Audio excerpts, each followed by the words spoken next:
welcome to the All You Can podcast, the podcast that provides a platform for those doing all they can in today's world. And today, we have a very special guest. I mean, from survivalist to gun safety training, arms specialist. I mean, his resume is long.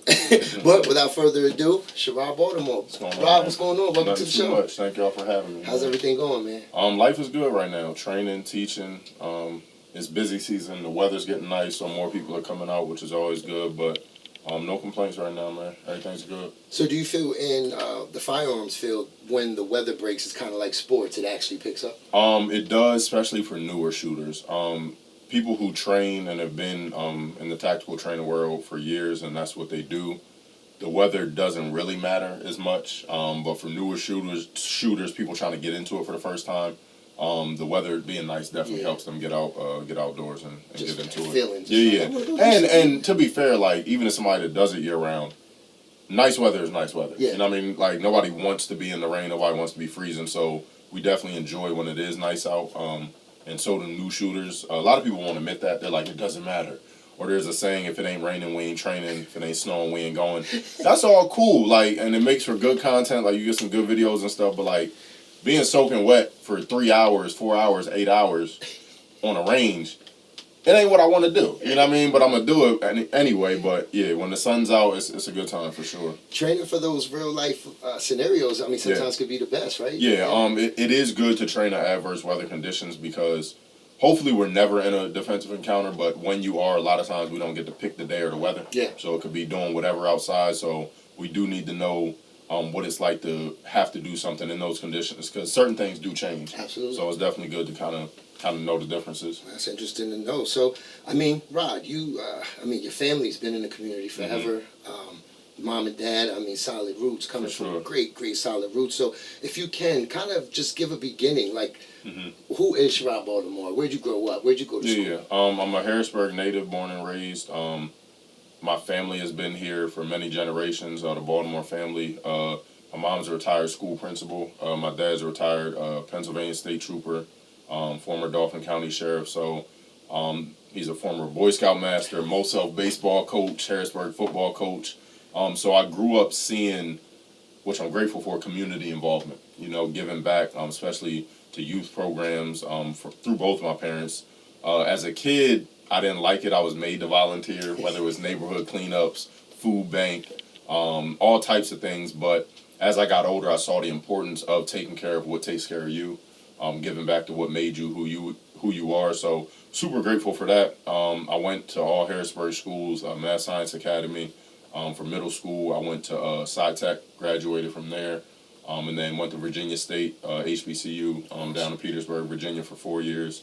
What you went to school for? Industrial logistics and engineering, which again wasn't my choice. I wanted to go for like anthropology, study abroad, learn about different cultures, but when they said we have a STEM scholarship, my parents were like, you want to be an engineer, right? So that's how that went, which again, after all they had done, like that's the least I could do was take a financial burden off of them for school, so... but yeah, enjoyed my experience down there.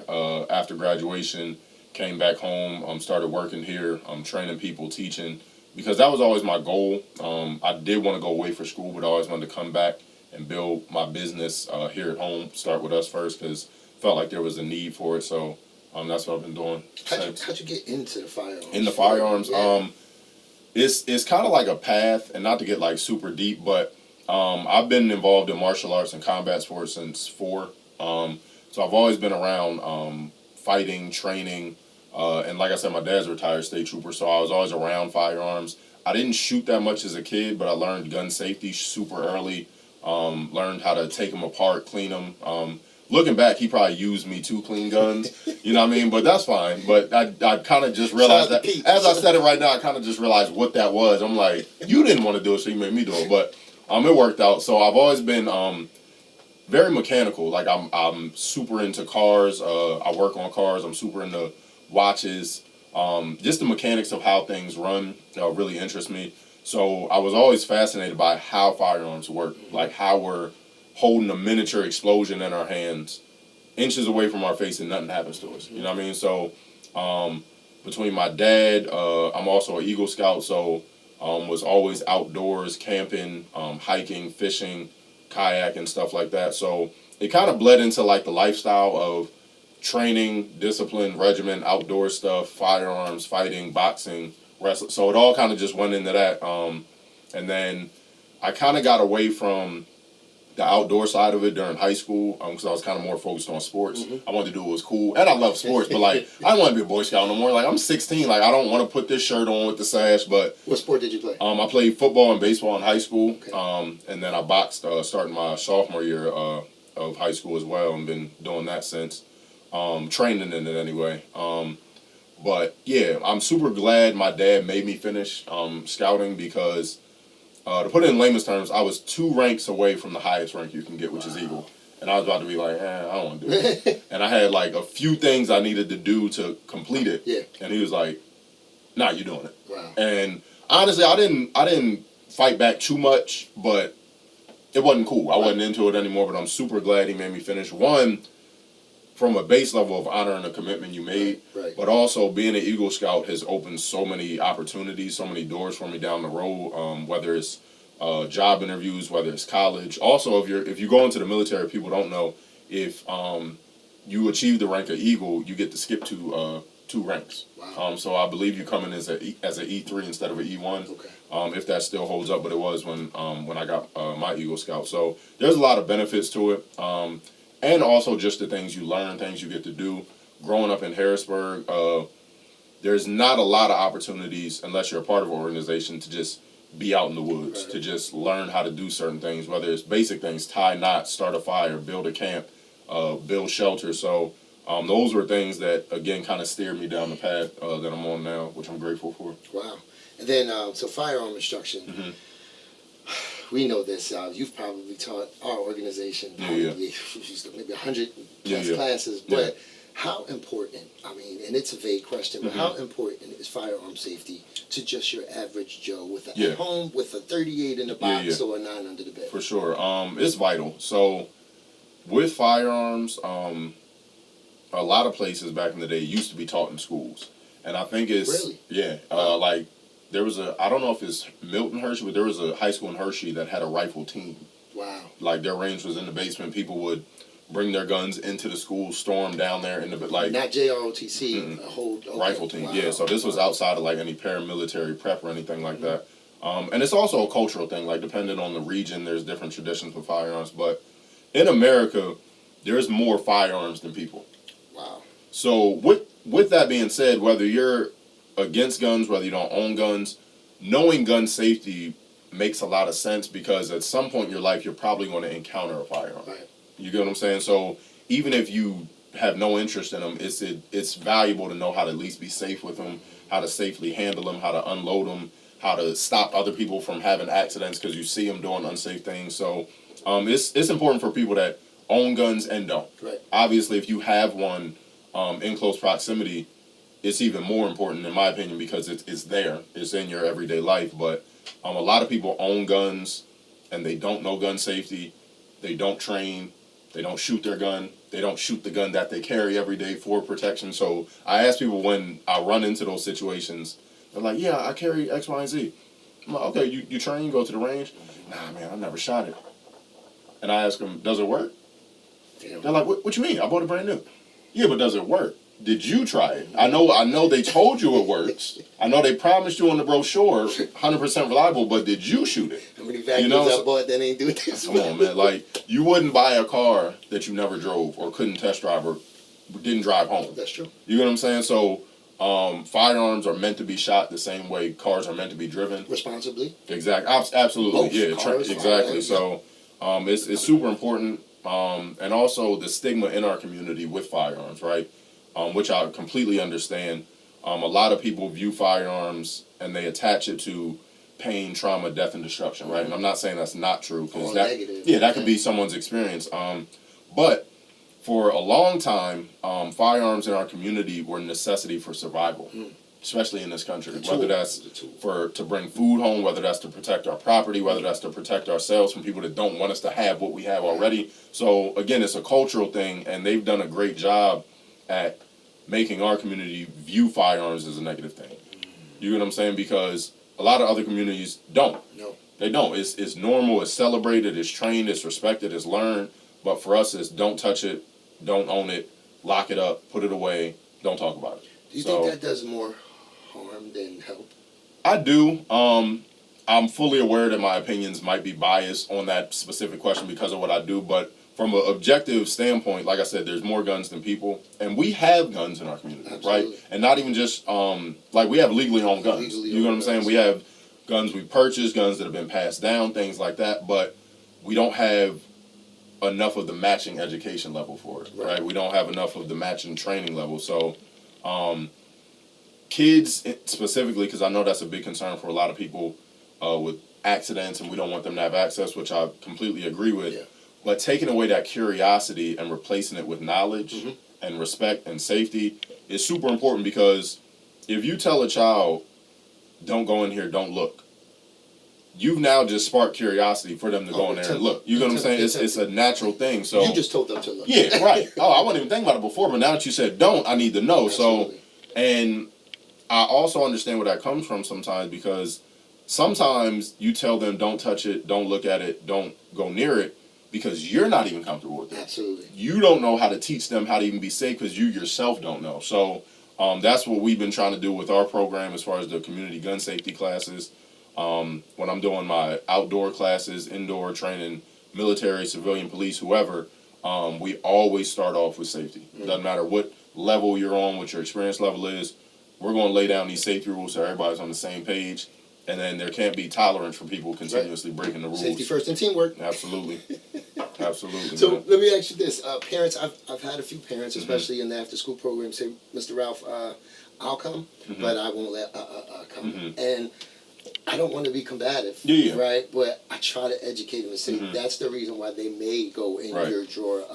And I tested this, right? Like my own, at the time, he was 11, little Ralph. He has been shooting since he was 11. Never once has been curious or because he knows. He knows. He knows. Like you said, he could actually teach a class. Now he's 13. And I mean, I never have to worry about my own actually mishandling or even being a part of that, because unfortunately, rest in peace, Ivy Lee Chambers, when I was a part of the Joshua group in the early 2000s, like 06, 07, he shot himself in front of his 7-year-old brother. He was 13 at the time. Because of the old, I know what I'm doing, take the magazine out. And what the gun's happens? empty. Didn't check the chamber for sure. No confirmation, one in the head. But, you know, when you let the children go through it, and I know some of you may be in disagreement because you look at firearms as a negative thing, but when you start looking at it as a tool, and with the right education could save lives and actually feed nations, you kind of see it differently. You know, and that's why I'm so grateful for individuals like yourself that are there for the ones that want. I mean, because if we didn't have the Second Amendment, how do we defend ourselves from, you know, anarchists or someone coming to take it all? So a couple of things there. I'm going to start with the last thing you said and then work backwards. So with the Second Amendment, right, to state it, first of all, a well-regulated militia being necessary to the security of a free state, the right of the people to keep and bear arms shall not be infringed. So Second Amendment about hunting, about concealed carry. Well, the Second Amendment, the gist of it is the militia, the well-regulated militia, and you got to understand the language of that time. Absolutely. Well-regulated didn't mean regulated by the government. It meant they're trained, they're provisioned, they have essentially what the military has. But a well-regulated militia is the people. So the people need to have training, arms, and ammunition and tactics in order to prevent the government from being tyrannical. And if they decide to be tyrannical, it is not only the people's right, but duty and responsibility to remove said government. Right? So it's super powerful. And the irony is also when that was written, they weren't talking about us. So I'm not brushing over that at all. Weren't included in the document. That was the last thing on their mind. But in modern times, it does apply to us. You get what I'm saying? So that is progress that we made. But it's really unique and powerful the world over, because you're essentially saying that the people have the right to not only protect themselves, but protect their democracy, protect their governmental system. And that's kind of like the last check and balance, right? We can vote, we can go to town hall, we can go to city.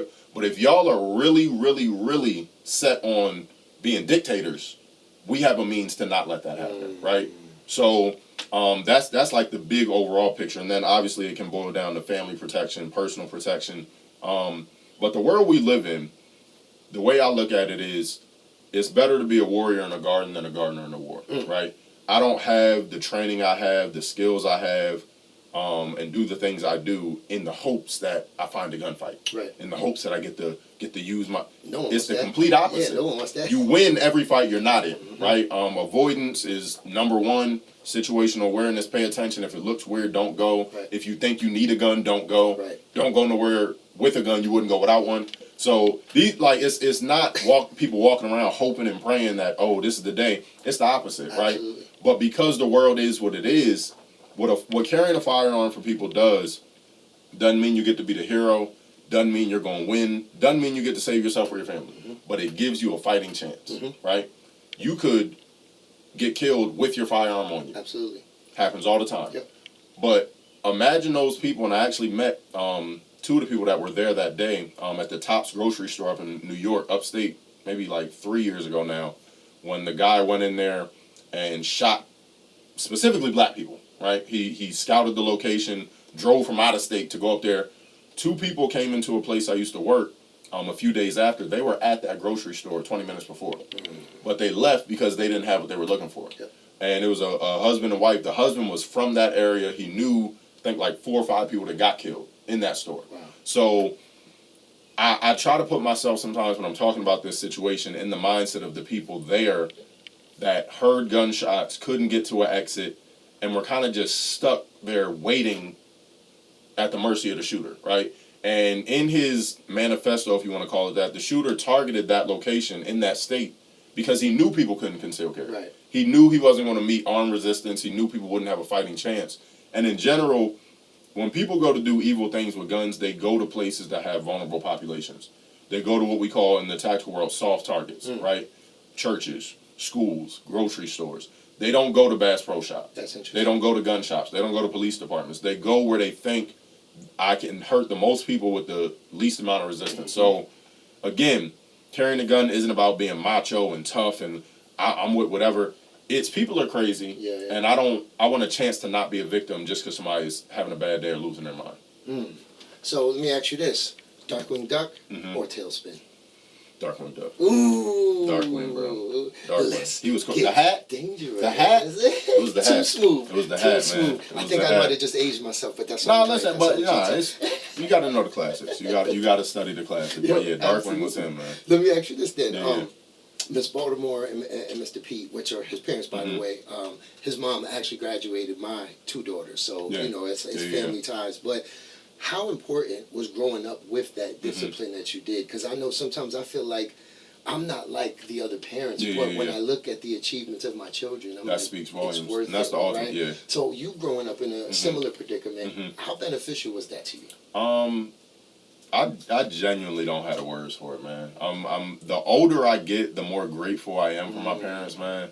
And also to paint the picture, because I don't want to make it seem like it was boot camp. No. It was discipline, but it was real equal parts, if not more love. Like, real parenting. I'm grateful because I have many friends, and I've heard stories of like people's fathers never saying I love you or I'm proud of you, but they'll say like, but I knew he was. And I'm grateful I've never had to guess with either parent. I did. You know, so, and it's a very real thing. So, like, I can't imagine because of how often I heard those words and those affirmations and the hugs and the love and the I'm proud of you, that I can't imagine not hearing that, you know? So I'm so grateful. Like, it would be, to make it a little bit lighter, like, I'd get a beating, and then I'm going to sit down and talk to you about why and tell you that I'm doing this because I love you, and also explain why and how we can not have to do this again. Yeah, so it's not the control. The lie they used to tell, though, was like, this is going to hurt you more than it hurt me. That's a lie. Because my dad had the PSP 1-inch leather belt. You know what I mean? It didn't hurt you like it hurt me. But I get where you're going. But now, on a serious note, man, and my parents are also a little bit older than most of my friends' parents. And I'm grateful for that as well because I learned a lot. And not that you can't with younger parents, but I learned a lot of history, a lot of different choices in music, and what most people would consider old school values, you know? Yeah. And it's interesting, too, because when I say old school values, a lot of times, at least from what I hear, it was commonplace for men to not express certain things to their children or to their family. So My grandfather, who I didn't have the pleasure of meeting, my dad's dad, was like my dad in that regard, where you do hear these things. I do love you. I am proud of you. You're going to hear it consistently, but I'm also tell you the absolute truth when you disappoint me. Mm-hmm. You know what I'm saying? But it's never, I don't love you anymore. It's, I expect so much from you and think so highly of you that this is why you disappointed me. And that's worse than disappointing your parents when you know they're giving you everything. Them saying I'm disappointed is almost one of the harshest things you can hear as a kid. You know what I'm saying? But it, in my opinion, it also drives the most change, because it's like, dang, not even I'm mad, I'm upset, I'm disappointed. When they give you that look. Yeah, with the head nod. So you done did it. You done did it a couple times. Like I said, that was practice. You see what I'm saying? The head, the angle. But yeah, man, I'm super grateful. They laid the foundation for me and my sisters. I have 3 older sisters. We're all college graduates. My oldest sister graduated from Duke. Second oldest, Virginia Union. My third oldest sister, Princeton, and then I went to Virginia State. So, and not that college is like the measure of success, because I believe genuinely you should go to college if you're choosing a career path that requires college. Don't go there for basket weaving. And get $50,000 worth of debt. Because other people tell you that's what you have to do. Listen, skilled trades, skills still pay the bills, man. Legitimately, like if I didn't have a full ride, I told my parents, like, if the scholarship situation doesn't make sense, I know y'all will try to figure out a way to make it work, but I'm not comfortable with putting you or myself in tens of thousands of dollars of debt for something I may not even use or want to. So, but I say that to say, because education was such a huge priority in my family, with my mom being an educator. Both my parents are college graduates, so that was instilled in us early. And I might be the only child that's not technically using their degree, but I guess mechanical engineering, fire, kind of. So I use skills I learned in college, man. So yeah, but like my sisters are all using the degree they went for, so it made sense. But yeah, man, just it's incredible. Like, and now being a parent myself, I also am grateful for having a blueprint on what to do, how to do it. Obviously, mistakes are going to be made. You got to forge your own path, but having a map, and the map that I have it's a blessing, man. It really is. It's interesting coming from where we come from, and we got 2 men right now sitting at the table, 2 minorities that have been through some great things, and you've also been through some trauma. Absolutely. And you, in contrast, had your folks there and learned the ways. I had either. And we both were here at the table together, right? Like it's crazy how the world works in that way, and kind of like everything I wasn't made me everything I am. You know, everything I didn't see made me want to be. You know, so I didn't have a dad, the absence of my father, and it wasn't, you know.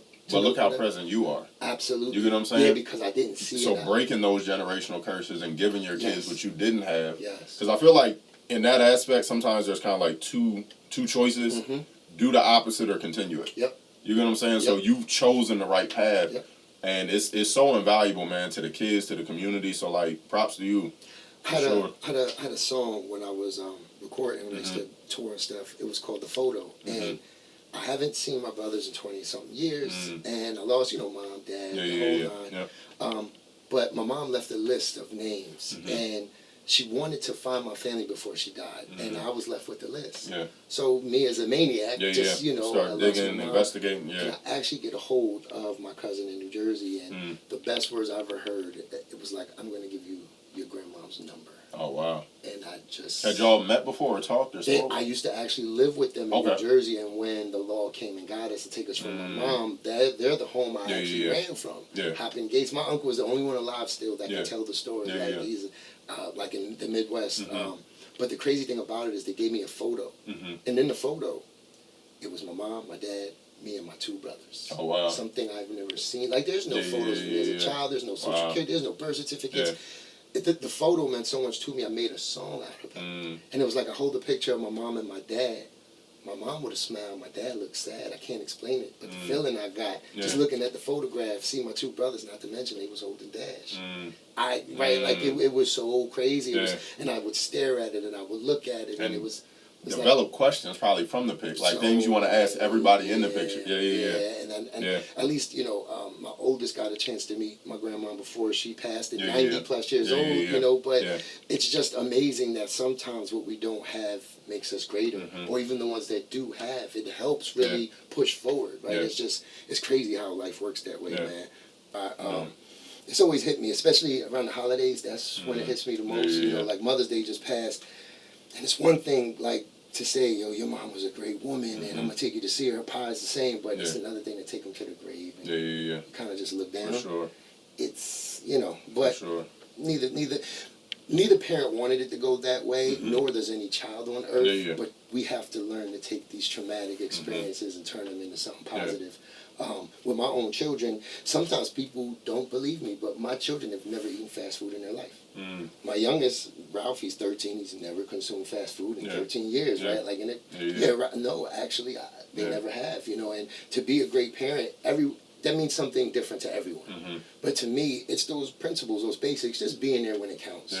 Being present is probably the majority of the battle. 90% of it. Like, you're gonna make mistakes. You're not gonna do everything right. You're gonna wish you could do. But being there, there's no manual. You know what I mean? It's not, and I do think there's a difference in reasons for absence. You get what I'm saying? Like, it's one thing to be going on the road or traveling to make money to send money back to you. And it's hard too, because when the kids are a certain age, gone is gone. You know what I'm saying? So like, they may understand as they get older, okay, you were doing this for this reason, but at 2, 3, 4, 5, you're not here. You can tell me why. I can FaceTime you, but you're not here. You know what I'm saying? So I understand parents, mom or dad, who aren't there because they're providing, or they're busy, or their work schedule, or they got to work doubles. It's hard, especially today. A lot of times, one full-time job ain't gonna do it. It ain't gonna do it. It ain't gonna do it. You know what I mean? If you're doing it by yourself, that means you got to either work a full and a part-time, or do double. You know what I'm saying? So it's getting harder and harder to be with your children as much as you like to. And then the other side of that equation, which is crazier, is the people we entrust to raise our children or teach our children, that's also going downhill. You know what I mean? Whether that's state sanctioned or agendas, whatever, it's like, dag, I can't be here as much, and they're getting fed misinformation. You know what I mean? So it's almost like the perfect storm, but we got to keep making the attempt to navigate it, to improve it, and if need be okay with destroying it and rebuilding and recreating.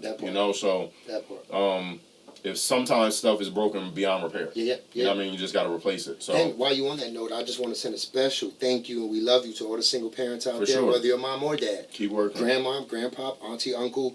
We thank you from the All You Can podcast, because we know without you out there in the community, where would these babies go? Where would these babies be? As bad as we might think it is, it'd be worse. It can get worse. So thank y'all. Absolutely, man. So what else you got coming up? I know you got some classes for women. Just did a ladies class, which was the first one of this year, first one of this season. It was great turnout. We had 17 ladies come out, majority of which were like first-time shooters.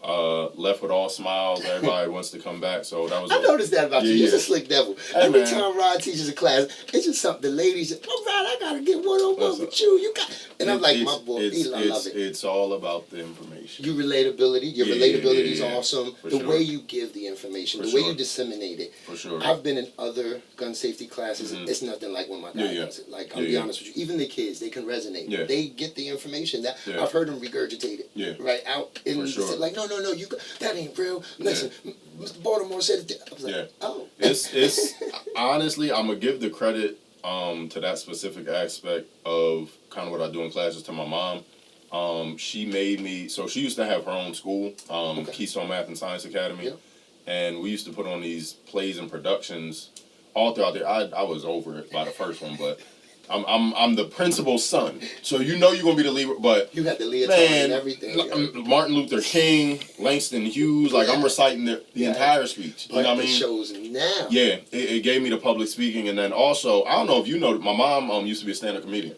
No, I didn't. She used to open for Whoopi Goldberg back in the day. Wow. And then her last joke was like, then I got married and nothing was funny. So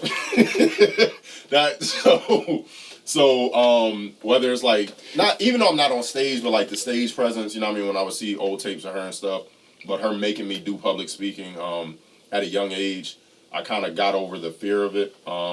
So just being able to be relatable, and I realized too, the subject matter in which you're teaching a lot of times, which for me is self-defense, firearms, stop the bleed, stuff like that, it can be tense for people, right? So making it relatable, lightening the mood, making people laugh, making them comfortable, because a lot of people, you've seen it throughout the classes, they come in shoulders up, looking around, you know what I mean, nervous, scared, like, are the guns out already? Like, are they loaded? They don't know what's going on, you get what I'm saying? So making people feel welcome, bringing down that barrier of anxiety, is super important to me, you know, but then also, especially on the classes on the range, remaining firm on safety rules. Like, we can laugh and joke, but that's after safety, you get what I'm saying? So, yeah, that's something I think I've been blessed with more so than I've just worked on and developed. Yeah. But just being able to kind of read the room, lighten the mood, make people comfortable with stuff.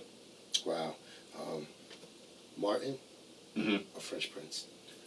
For me, not speaking for the culture, for me, it's Fresh Prince. It's Fresh Prince. For me. Now, let me see, they're going to be like, but see, you playing both sides. I understand and respect. First of all, I love Martin. Let me say that. Respect the cultural relevance of what Martin is and was, right? Absolutely. And Fresh Prince is obviously in that same category. For me, though, it's Fresh Prince. Like, I had the DVD set. Yeah. You know what I mean? Nick at Night. It used to go, like. One thing I can say, the acting. Yeah. Acting. Everybody knows that great James episode. Avery. Come on, man. Yeah. With the dad. Yeah. Oh, the first Aunt Viv. Huh? The dance episode when she had on the light pink leotard and was snap. Come on, man. Come on. Ashley, Carlton, Hillary. The acting was just crazy. Like, even when Carlton got shot. Yeah. And was on. Remember Carlton was doing Speed? Yeah. Oh, yeah. Listen. And I'm gonna say this. While Martin had some beautiful women on the cast. Yes. The women that Will Smith had on the Fresh Prince of Bel-Air. Everybody, Tyra. I mean, the list is insane. The list is insane. The ones we look at now, like, you see what I'm saying? We're talking about prime years, 90s. Listen, man, it was different, but yeah, for me, I think it was a little bit more relatable, just because Martin has some lessons too, obviously, but I think the amount of things that Fresh Prince covered. Yeah. You know what I mean? Whether it was school, relationships, racism, judicial. It was so many things, you know? Family based too. Yeah. And it was beautiful to see a black family overcome different things. But also, and this is kind of falling into like the Cosby blueprint of a black family that's prominent. You know what I'm saying? Like a judge. You know what I'm saying? And he was a doctor on the Harrisburg. So that laid the blueprint foundation. And Martin comically is probably better, but I think the dramatic moments, the array of topics covered, Fresh Prince, it's Fresh Prince for me. So, Rod, let me ask you this. What are the universal gun safety rules? It's a great question. There's 4 major ones. So first rule is treat every single gun like it's always loaded. So what that means is if I had a gun on this table or you did, and let's say I watch you unload it, you take the magazine out, you rack the slide, clear the chamber, you lock it open, you visually inspect, you're like, hey, Sherrod, it's empty, I just cleared it. I don't believe you. I don't trust what you just said. The gun is loaded until I check it. And then once I check it myself and verify it's empty, I'm still going to treat it like it's loaded. Verify. And that doesn't mean you hate the person. Like, you just want to save your life. So just don't take it so hard. So that's a very good point. With firearms, we don't trust, we verify, right? And if anybody is well versed in firearms or is around them or trains, if they unload a gun in front of you, hand it to you, and watch you check it, that's going to make them happy. Absolutely. They're never going to be offended. It's like, oh, you're safe. Great. Another person is... So it's never an offense thing. Second rule, don't point your gun at anything that you don't want to shoot or destroy. Sounds obvious. But if I had a gun in this, I'm like, listen, Ralph, gun safety is where it's at. All right? Come get with me, training on... Yeah, you should leave. I should probably get never invited back. But... you have to be mindful of where you're pointing a firearm. An easy way to think about it visually, imagine there's a laser beam coming out the end of a firearm, right? And any person that beam crosses, it cuts them in half, right? So if there's a person standing there, you can point it up, you can point it down, but you cannot let it pass any part of them, right? So some people will say like, oh, always point it up or down. A more accurate description is always point it in a safe direction, because a safe direction can change based on the environment, based on moving parts around you. So we're always looking for the next safest place to point the gun. Yep. Third rule, which is keep your finger straight and off of the trigger until your sights are on target and you made a decision to shoot. A lot of people, they'll pick guns up or hold them and their fingers on the trigger. Oh, menace to society. That's not real? It's Boys in the Hood? I see it in military movies, man, Can't shoot and sideways? cop movies where like these are supposed to be trained operators, special man. forces, Green Berets, MARSOC, SEALs, DevGru, Delta, and their fingers on the trigger. And I'm like, who's on set? But it looks cool. To amateurs. It looks cool to the untrained eye. Absolutely. It drives. It's dangerous. I'm telling you, like you probably even seen it now just from coming to but to a trained eye, and that doesn't even mean like super high level operator. To anybody that knows gun safety, it's gonna drive you crazy. Absolutely. Where you're like, bro, why is your finger on the trigger? Yep. Like that's a no. So your fingers should not touch the trigger unless you're on target, made a decision to shoot. Something you said it in one class. Mhm. I haven't heard it much, but I Yeah. loved it when you referenced it. You said your finger lives on the slide. Yep, It visits the trigger. So if I pick a firearm up, the slide or the frame that it's resting on, that's home. Mm-hmm. That's 99% of the time where it should be. Every now and then it'll walk down the block, go see his friend, take a trip to that house, and then go back home. We don't stay the night. We not hanging out. I'm gonna say what's up. I'm gonna dap you up and I'm leaving. I'm going back home. So your fingers should not be resting on any part of the trigger, anywhere near. You want to get it as far away from the trigger as you can. And then last rule, be sure of your target and what's around it. So essentially, and this kind of applies more, it does apply to shooting ranges as well, but I can't just hyper focus on the target or what I'm shooting at. I have to be aware of the environment, right? What happens if I miss? What's behind this target? What if the round goes through?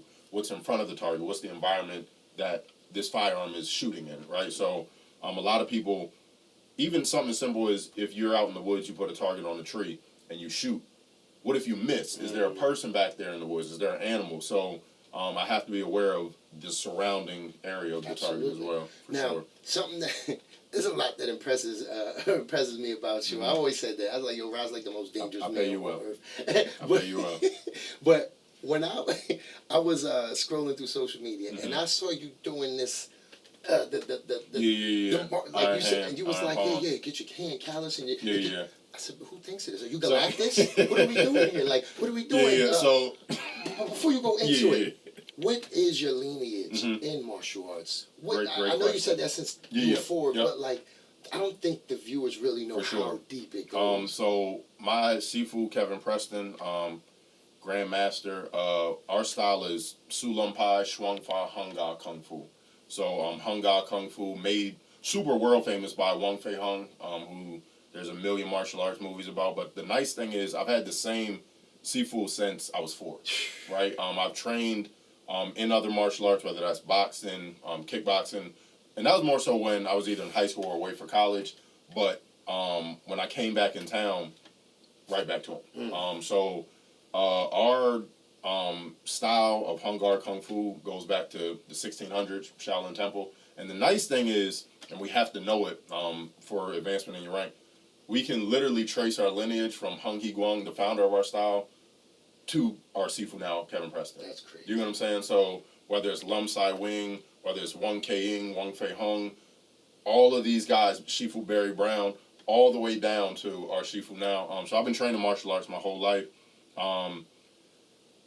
It sounds ironic to people that don't train, but martial arts is not about fighting. Mm-hmm. Fighting is actually kind of like the lowest level of martial arts. Last resort. Like, Yeah, and it's also like if you come into a martial arts school that's teaching correct things regardless of the style, if you come in just wanting to fight, you're not going to make it. Right. And not because, you'll get beat up, which you probably will, but the main thing is, if you just want to fight, you're not going to sit there in horse stance for a whole class and not do anything else. Right. Because you're like, well, what is this doing?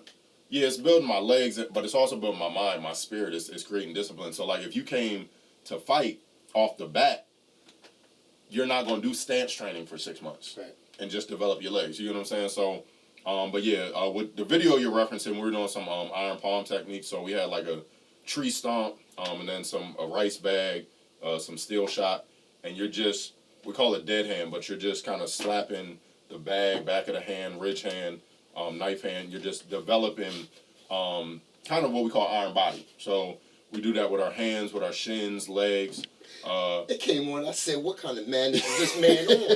I said, "Who do I have around these children?" I said, "I'm gonna call out, man. Allow me to demonstrate the skill of Shaolin." Listen, man, it's crazy though, because that's also something I grew up watching, were kung fu movies. Oh my God. We all did in our community, right? But the cool thing was like seeing our style in these movies. Five Deadly Venoms. Man, come on. Shaolin versus Wu-Tang. Shaolin versus Lama. Oh man. Once Upon a Time. For those Iron that know, Monkey. Yeah. Like, know, man. And you go to the Eight diagram pole fighters. Oh VHS. yeah. And you know you came to steal my temple. You know what I mean? But we didn't care. You're gonna watch the podcast. Or it'd be like this. Hey! You know what I mean? And it's only one word. So, we didn't care though, man. Like, and here's the thing too that I learned later in life. I think one of the reasons our community was so drawn to martial arts is because it's ours. Yeah, absolutely. You know what I'm saying? Like, China may have made it world famous, but when you study Damo, when you study King Sadat, when you study Bodhidharma, the further you go back, the more it migrates from China to India to Africa. Mm-hmm. And you realize, wait, martial arts is African. Oh, this is our stuff. And that's like history in general. The further you dig, the darker history gets, the blacker it becomes, right? So, Putin just proved that. With the churches. But also, it's like, world leaders have known this for hundreds of years, right? Mm-hmm. But it's important to hide that kind of information from us because, and not to make it religious, but I can't oppress you, tell you you're nothing, tell you you're the lowest thing in society, but then also tell you God looks like you. Mm-hmm. That don't work. That doesn't work. That don't work. So, it's a reason. Athenian hegemony, definitely check that out, look it up. But there's been a systemic agenda to eradicate our history, to change who people were, what they did, where they were from. But yeah, on the martial arts tip, I believe all people should train in some kind of martial arts. Absolutely. Not even just for the fighting aspect. Well, I do think you should be able to protect yourself. Just the mind, body, and spirit connection it cultivates. Discipline, yeah. It's nothing like it. What belt do you hold? I have a hung sash. So in our system, belts are more like karate. But we have sashes. So black, green, red, hung sash, and then you get what are called your dons, which are like silk stripes on your belt. And then after your hung sash, you get your golden hung. But it can go all the way up to like eight twans or eight dons. Notches on So if you hear like 8th degree black belt, think of the degrees as like stripes on the belt. So I had my first twan, which took years to get. But the nice thing was, I was a red sash at like 7 or 8, and then kind of had a hiatus because of sports, other life things. But when I came back in our school, if you know your stuff, you don't lose your rank. Right. Now you got to know your stuff. You're gonna have to retest and. Now, excuse my ignorance for sure. Is that equivalent to a black belt, or it's kind of hard to gauge? I mean, yeah, but I don't want to be that guy where don't ever compare. It ain't that. I mean, you could think of a black belt as kind of like a hung sash, and then the more degrees you get are like our dons. Gotcha. You get what I'm saying? So, but a lot of times too, which I'm grateful for in our school, I want to put this respectfully, I've sparred and fought a lot of black belts that can't fight. You know what I'm saying? So, and that's not a knock on any school or any style or any system. You see riding them all, don't say I'm a black belt, yeah, pull up. But it ain't even like on no challenge stuff. But it's like, what I'm grateful for with our school is like, while we train traditional martial arts, we do stance training, we do internal, external work, we do breathing, we do our knowledge, our history. We also fight. Yeah. We're a fighting school. You know what I'm saying? We travel and fight. We go to tournaments in state. Maryland, North Carolina, out of state. Like, we travel to not only represent our school, to show our style, but also to test ourselves, right? Because, and this is kind of outside of just fighting, but like even what I did, if you're in an echo chamber or you just hit heavy bags, you're going to look great. If your technique is good, you're going to look great. What do you look like when somebody's trying to punch you in the face? When somebody's trying to kick you in the head?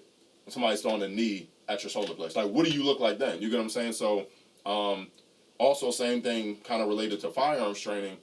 If you just own a gun but you don't train with it, God forbid, what are you going to look like in a defensive encounter? Right. With the gun you carry that you don't shoot, that you don't know if works. The ammo is 15 years old, lint, rust, dust. It don't make a lot of sense. But I was actually literally on the phone with my dad earlier, and we were talking about this. A lot of people don't take their personal security personally. Right. We outsource it. Yep. Oh, the cops will come, my neighbor will come, my friend will come.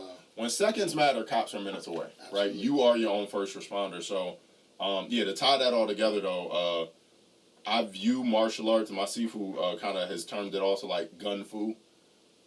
Firearms are a modern day weapon, right? But we've had weapons since the dawn of time, whether it was swords, spears, bow and arrows, knives. We've learned how to use weapons to defend ourselves. So firearms training to me is martial arts. Martial arts, again, it's not just fighting, but it's how you live. What do you do? Because Kung Fu, roughly translated, is skill developed through hard work. Okay. So you do Kung Fu at your job every day. Mm-hmm. Whether that's talking to people, if you're doing and applying yourself at your job, but martial arts and Kung Fu it's a way of life, you know. So and also quick shout out Kevin Preston, Sulam Pai Chinese Boxing Academy, Darius Howard's Boxing Academy here in Harrisburg. Kevin Preston, our Sifu is across the river. Definitely check them out. It's a lot of great training and information. We have families that come, single people that come. So definitely something you want to check out. Absolutely. Hot or cold? In general? In general. That's tough. Mm-hmm. That's tough. I'm a fan in the window kind of guy. Any season. In general, I'm gonna say cold. Here's why. You can always bundle up. Absolutely. You see what I'm saying? It's only so much You can always bundle up. If you're hot and you've already exhausted your resources, you just gotta be hot. Exhausted your resources. And I'm a guy. I sweat. You know what I mean? Which is great when you're working out. It's terrible when you're not. Absolutely. You feel me? Like when you got on something fly. Yep. And the AC went out, I gotta leave because I'm gonna embarrass everybody here, my family included. Like, granted, like, luckily I'm not a smelly dude at all. Right. But sweat ain't cute, Right. Unless you somewhere where you met, like on the court. Yeah, you know what I mean. At the gym, good. I got at the kickback. No, we ain't supposed to be doing And I'm sweating through the back of my shirt. I don't want to be here anymore. I don't want people to see me in this light. So but I like winter's my favorite season when it snows. Okay. One of my pet peeves is when it's 17 degrees outside and you can't tell by looking outside like it looks normal, that's pointless. We're wasting the weather. Like, if it's not snow and it's that cold and it's just wind touching that part of your neck right there. You're playing a cosmic gag reel. Come on, man. Straight up, man. Like, I absolutely love the snow. I love training in it, driving in it, camping in it. Snow is, I love it. But yeah, I love the sun. We should, you know what I mean? Absolutely. It's good for us. We're meant to be in it. That vitamin D in you. Yeah. But I got sunburned one time. Word. Jamaica. Okay. Oh, that's a different. That's an island sun. That's a different kind. That's a different kind of. That's that equator sun. So I was down there like, and I was so confused. I'm like, why is this? Because I had on a tank top. I'm like, why does this is hurting? Then it was sore. Then it was peeling. I'm like, I didn't know what it was. I've never experienced this in my life. So I know I was humbled. You know what I mean? I know now, but I do love the sun. But I like 80 degrees max. Yeah. With a nice breeze. Yeah. You know what I mean? 93. Yeah. I'm inside. So I've never been to Florida, but I heard that's a different kind of That's humidity. a swamp. I heard that's a different kind of humidity. And actually, let me back up. Because I went to Arizona about 2 years ago. We got there like 6 p.m. It was 106. Wow. At midnight, we were at an Airbnb. We were in the pool. It was 96 degrees. That's crazy. But it wasn't that. It was dry. Ah. So being there made me realize it's the humidity. Got you. Because 110, when we got out the car, I checked my phone I'm like, oh, we about to die. Mm-hmm. But I got out and it was hot. Like, I'm not gonna say, but it was alright. You know what I mean? The humidity is probably what bothers me. I don't mind heat. Wow. So I probably could do 93 dry. Yeah. But man, like 80 humidity? No. Now, Rod, you talk about your family a lot, like as I do. How does your counterpart take, your self-defense, like your gun safety, everything? How do they react to it? Not to sound like it's a dictatorship, but if you're involved, you don't have a choice. You don't have to do it as much, but so for example, my mother's daughter, luckily she likes to shoot. You know what I mean? She's in the shooting, she's in the training. But and this is a personal thing, you can't have my daughter with you and not be able to defend you and her. It's not an option for me. Love it. Yep. It's not an option for me. Yep. Granted, when we're all together, that is my job, and your job is to get you and her off the X, Absolutely. and I'll stay here. Mm-hmm. But the reality is, like we talked about earlier, people got to work. Yeah. People got multiple jobs. They're not always there. So it's not an option for me for y'all to be defenseless. Yeah. You know what I'm saying? So, like I said, I'm grateful because I've worked and trained with dudes where they buy a gun and got to hide it from their wife. Right. You know what I mean? Yeah. Or, you know what I mean? So I don't have any problems like that as far as the family being an issue with firearms. My whole family shoots and trains. Is there a double standard with that? As far as what? Like men and women? Or what you mean? Kind of like the man's supposed to have the gun, the man's supposed to be the So, defender, yeah, the man's supposed to be the protector. Absolutely. I actually even saw it within my own family, and I talked with my parents, actually. So old school mindset is kind of like, if we're doing traditional gender roles, man is the protector, right? Which I fully agree with. That is my job. But as an instructor, I also look at it as more guns in the fight on our side is always better, right? Granted, like I said, if you're there, leave. Mm-hmm. I'll stay. Like, even if it would be tactically better for you to stay, for Right. me, your job is get out of here, Get right? the safety. But my dad, for the most part, like my mom knew gun safety, and there were multiple guns in the house growing up, but she didn't really shoot and train. Mm-hmm. So I've kind of got her more into that over the last few years. And I asked my dad a few years ago, and he was kind of like, he was just still under that mindset, which I don't disagree with fully. I disagree with not teaching her. Right. But I understand his mindset was like, nah, I got it. Like, I'll die before anything. So I do understand that, but it's also like, which I explained to him, and he agrees now, so they come together and train with me. But God forbid something happens to you while you're trying to defend, now what? Yeah. You know what I'm saying? So have a backup plan. The whole family should be trained, in my opinion, but I'm grateful that I didn't come from a family that was anti-gun or against training, because, again, I know people that have to hide firearms, have to hide that they're going to train, have to hide it. Yeah, and to each his own. I'm not judging their situation, but I'm grateful that it's not mine, you know, so, yeah.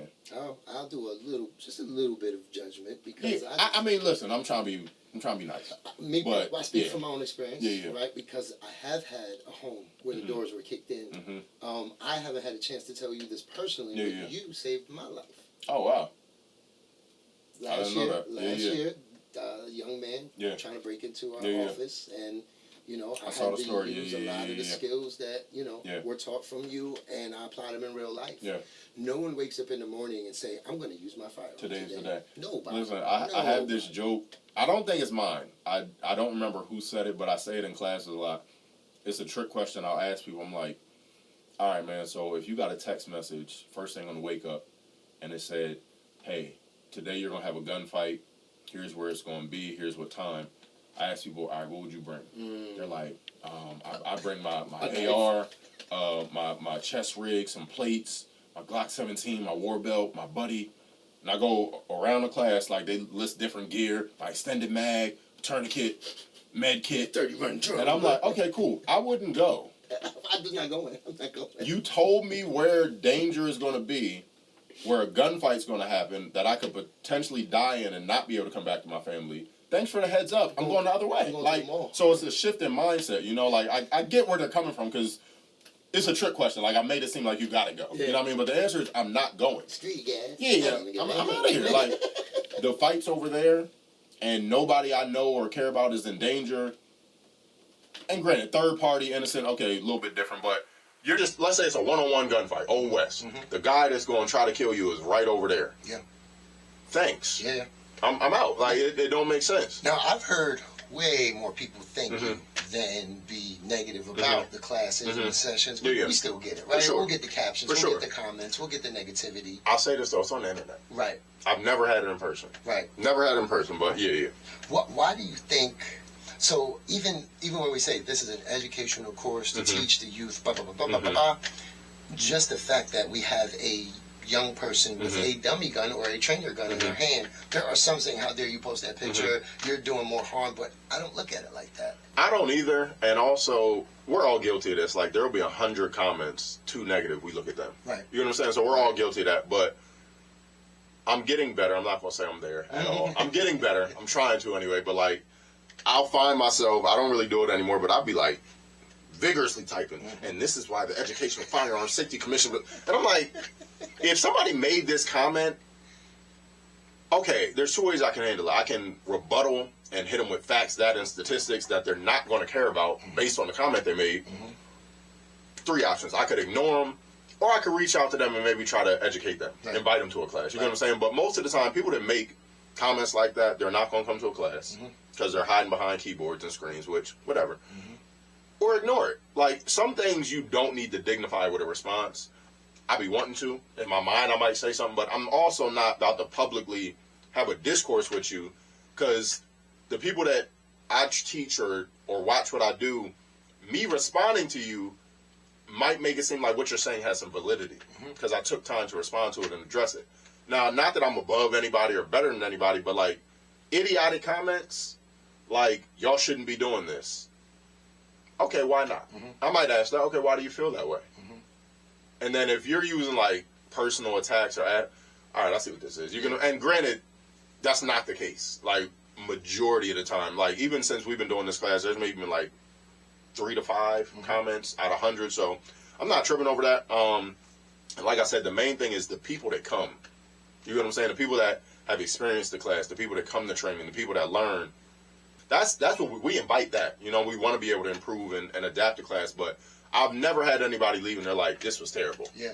Y'all shouldn't do this. I didn't learn anything. I'm never coming back. I'm not worried about it, honestly. If the people that are supposed to be there are there and enjoy it and are learning, that's the main thing for real. You know how I know it's valuable and it holds weight in our community, because not only do the young ones that go through the class, Mr. Ralph, I learned so much, I saw blah, blah, blah, blah, they actually are more comfortable to talk about their own mishandlings, how they see their parents mishandling, and it just, I think it's just so needed, you know, in the community, man. But, all right, so what I really want to know is, with all this training, right, how many times did you actually have to use it? Or have you ever had to use it at least one time when you really had to defend your life?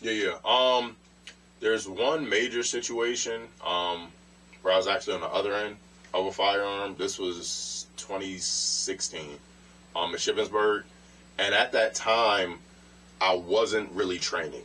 I've been to the range a lot of times. I had shot. But I found myself on the other end of a firearm, defending a family member. And that was a wake-up call, because it just put things in perspective. Like, I know the old adage, like, your life flashed before, but like, things really did flash. Really, like, you really do, your mind races to, like, I think more so than your life flashes, the things most important to you flash. You know, what you care about the most. And that happened. And not even... I don't wish I had the training so that I could have responded with my firearm. I wish I would have had the training I have now, so I was never in that situation. Right. So I'm grateful I haven't had to use my firearm in self-defense. And I attribute that to training, because there's been situations that either had I had a different mindset or less training would have forced me to use my firearm. And it's like, I always get asked in class, people bring up scenarios, like they'll say something, they're like, can I shoot in this situation? And yeah, you can shoot in any situation. Then they'll say, should I shoot? That's a little different. But the ultimate question should be, must I shoot? Do I have to shoot? Will me not doing something result in somebody else dying or getting greatly hurt or kidnapped or whatever? And it's a blessing, honestly, because, like I said, to go back to that quote of, it's better to be a gardener in a war, or a warrior in a garden than a gardener in a war. What that's saying is, you should be deadly with nothing in your hands, with a pen in your hands, a pencil, a knife, a firearm, and then go about your life as peaceful as possible, hoping you never need any of it, avoiding as much as you can, being polite, being respectful. But should the moment arise where it's unavoidable, you kill a gnat with a sledgehammer. There is no, because here's the thing with violence: when you're not in a ring, in a cage, when there's no ref, when there's no rules, if you have to engage in violence, whether this is a fist fight or whatever, I don't have time to see how good you are. Right. You know what I'm saying? Can he fight? Oh, that was a good jet. No, I need to end this quickly, right? I need to end the fight quickly, get off the X, move out of here, because the longer this goes on, I'll give you an example. You could be a way better fighter than me. And we square up and I get lucky. And I knock you out and you hit your head on the sidewalk, you got brain damage, you'll never wake up again. But you're a better fighter than me. Nobody would dispute that. But today, I got lucky. So the best thing would to be not be in this fight. But if you are in it, you need to try to end this quickly, because the longer it goes, the higher chance I have of hurting you. Absolutely. Right? So, yeah, that wake-up call 2016, that was, other than like a safety violation thing, that was the first time I had a gun in my face. And then, like, when you can see the bullet in the chamber from the other end, it's a little, it's traumatic. Like, I have no problems. It's very traumatic. I dealt with that for a long time. So, yeah, I think the training after that, the situational awareness, the firearms training, the self-defense training, all of that being what it is, the most important skill is situational awareness. Pay attention. Listen to your gut. Look for signs. Avoid stuff. Things look shady. Don't ignore it. Mm-hmm. You think you should leave? Leave. Mm-hmm. You know, so, and that intuition, that gut feeling is a natural instinct put in human beings and other animals for survival. Because here's the thing. If I get a weird feeling and I'm like, yo, we should leave, and we leave, right? And nothing happens. So what? I'm alive. You know what I'm saying? Like, the alternative on the other end of the spectrum is I ignore it and we die. And that's not. It's not worth it. You know what I mean? So pay attention to that for sure. So, with that being said, Rod, there's a misconception. Holidays, New Year's Eve, we're going to celebrate. Oh, man. I'm going to shoot in the air. We're gonna make this thing live. Go grab. The mayor trips me out because when she says the AKs on the street, should I get them AKAs off the streets? Don't say that. Shout out they gonna come. Mayor. Don't say that. I love it. Pink and green flooding the streets. I try to explain to people that is far from the truth and how dangerous it is, because where's that bullet going, right? There's probably an ancient saying, what goes up must come down, right? Every year, all across the globe, people are killed from people shooting in celebration, right? Whether it's weddings, whether it's New Year. We don't really do it at weddings here, but other parts of the world, like, they'll let off full auto AKs into the night sky. Oh my God. And just no hearing protection, no. So, yeah, when it goes up, it's coming down sometimes with similar velocities that it went up, and it impacts things. Best case scenario, the ground, the dirt, cement building, little bit elevated, could be someone's car, someone's property, someone's windows. Worst case scenarios, it hits people and kills them. Do not shoot a gun if you are not aimed at a target that you intend to shoot. Very important. That's simple as I can put it. Is there such thing as a warning shot? Great question. No, there's not. Well, there is, but they shouldn't be implemented. Here's why. Firearms are not warning tools, right? So I'll give you a couple scenarios. If you draw your gun, let me take this back. There are warning shots for animals. For animals, right? Let's say you're in the woods, there's a bear, maybe you fire off your 12 gauge into the dirt, try to scare them off. Yeah, that's different. With people, no. There's a legal aspect to it where the prosecutor will ask you, why did you fire the shot? Well, I was trying to warn them or scare them. Okay, well, you discharged a firearm in public, which is a crime. But let's say you fire a warning shot and it ricochets off something and hits a little girl. Are you going to justify what I was trying to warn this dude over here? So again, it goes back to firearm safety rules. Don't point your gun at anything you don't want to shoot or destroy, right? Keep your finger off the trigger unless your sights are on the target and you made the decision to shoot. So again, once you fire that round, especially if you don't have a target, you don't have control of where it goes or what it does. So it could hit somebody else. It could kill somebody else when you were trying to warn. So whether that's you shot at the ground and it ricocheted, you shot in the air and it went up and landed, whatever. Also, we have other ways to implement verbal commands, right? If it elevates to that and you drew your gun, you can draw in the ready positions where it's not pointed at them, give them verbal commands. You can point it at them if the situation dictates and permits. But when you fire the gun, it needs to be fired at a target. Because if you went through the escalation of force, you tried to get away, you couldn't, you gave verbal commands, maybe you drew your gun, said, hey, please, you're scaring me, leave me alone, back up, whatever. You pointed the gun at them and yelled, stop. And they're still continuing to either hurt you or get ready to. There is no more warning. You have to stop that threat. I have to stop the threat, right? So I've done everything I could do. So the warning, there is no warning bullet, no warning shot. You know what I'm saying? Some people will argue like non-lethal rounds that some military police use with beanbag rounds. Different category, different subject. We're talking about defensive ammunition, right? Out of your defensive concealed carry.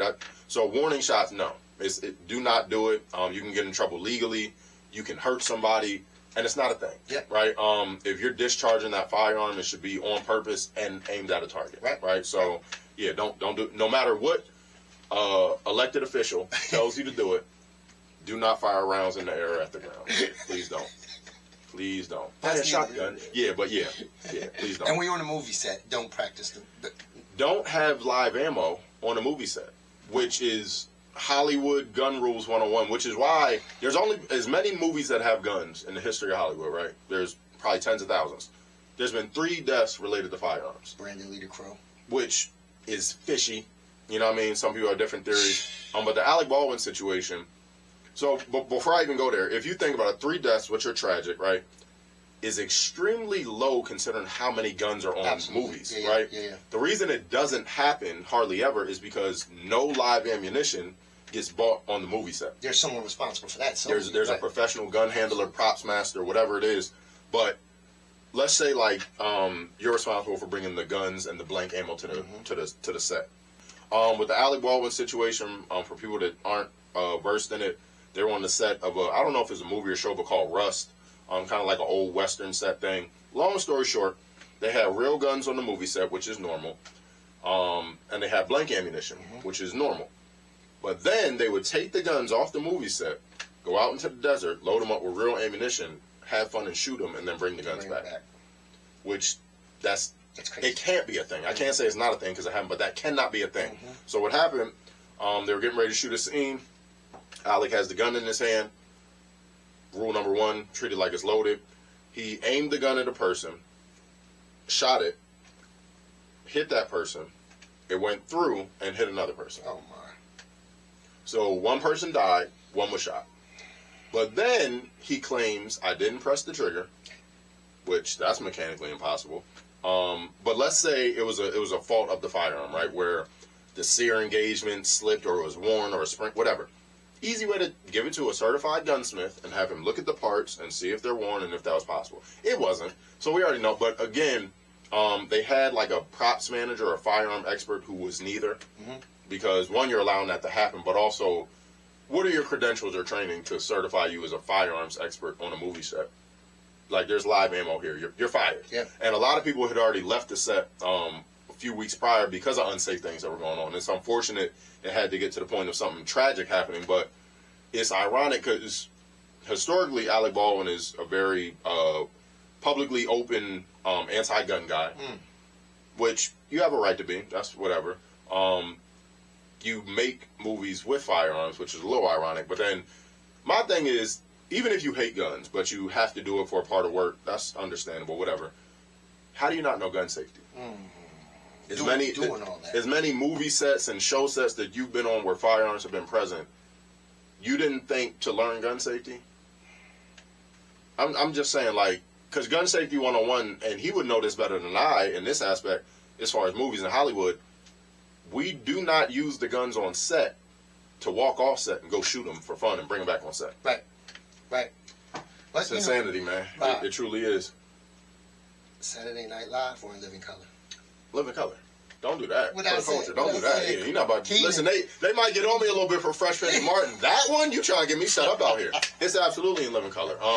And it's also living single over Friends because they stole the whole script. They did. Shout out to Flavor Magazine and Khadijah. They did. But yeah, you know. Now let me ask you this before we go. I have let's say I went to the sheriff, went to the state police, got everything taken care of. Now I got my carrier's permit. Yep. Where can I go in the United States of America with that PA? It's a great question. Right now, I believe it's up to 38 states we can carry in. The best thing to do, you can go on Google and look up a U.S. reciprocity map, right? There's like 5 to 10 different websites where you'll click on it, you'll click the state that your permit is issued from, and it'll give you a map of all the other states you can carry in. I believe it's 38 right now, but it's majority of the South, majority of the Midwest, places like New York, New Jersey, California, like the big anti-gun places, no, you can't. But it's super important to know the local laws, because your state laws or your town or city laws do not apply other places. Yeah. You have to know the laws of where you're at. A lot of people get in trouble where they have a legal gun, they got a legal permit from their home state or city, but they go somewhere else. That doesn't supersede the local laws of where you are. So, look it up. There's a safe way to travel with guns on the interstate. There's a safe way to fly with firearms. You can do all that, but you have to follow the rules and the laws. You hear that? You can fly, but there are rules and regulations. You can fly with firearms, absolutely. So that's amazing. Then New Jersey, the hollows are like. I believe my dad was telling me. I believe they may have changed that. I got to double check and verify. But yeah, for a long time you couldn't have hollow points in your carry gun, which was idiotic. But so off-duty officer would have to switch their magazine to ball. That's so at work you can carry the ammo that's designed for self-defense, but when you're not at work, that need the self-defense yourself, you can't carry it. When you say it out loud, I know it makes less sense. Yeah. Well, Rod, is there anything you want to let the people know that's watching the podcast? Anything you got coming up? Any classes you want them to start? For sure. The schedule for the remainder of the spring and summer is coming. Right now we're in May. Do have a handgun class May 26th coming. That's going to be a good one. So definitely reach out to myself or Ralph to figure out how to get in contact with us to get scheduled up for that. Got the community gun safety class. More of those are always coming up. So if y'all have any questions on permits, firearms, training, self-defense, empty hand, blade fighting, stuff like that, how to get your permit, gear, feel free to reach out. We can definitely help. Slip that in there. You said blade fighting. That's why I'm like, who is that? Sometimes I just look at him like, sure you are. You're not a spy. His name's like Enrique. I can't confirm or deny. Entiendo mucho de español, hablo un poquito. Pero estoy aprendiendo. You see what I'm saying? Despacio, pero aprendiendo. But yeah, got to be a man of the world, citizen of the world. You know? I keep him close to me. I keep him sure. close to me. It's spawn in real life. But Rod, thank you, my brother. Absolutely, man. Appreciate you coming to the podcast, man. Bro. From me and mine to you and yours, are you doing all you can today? Peace. Peace.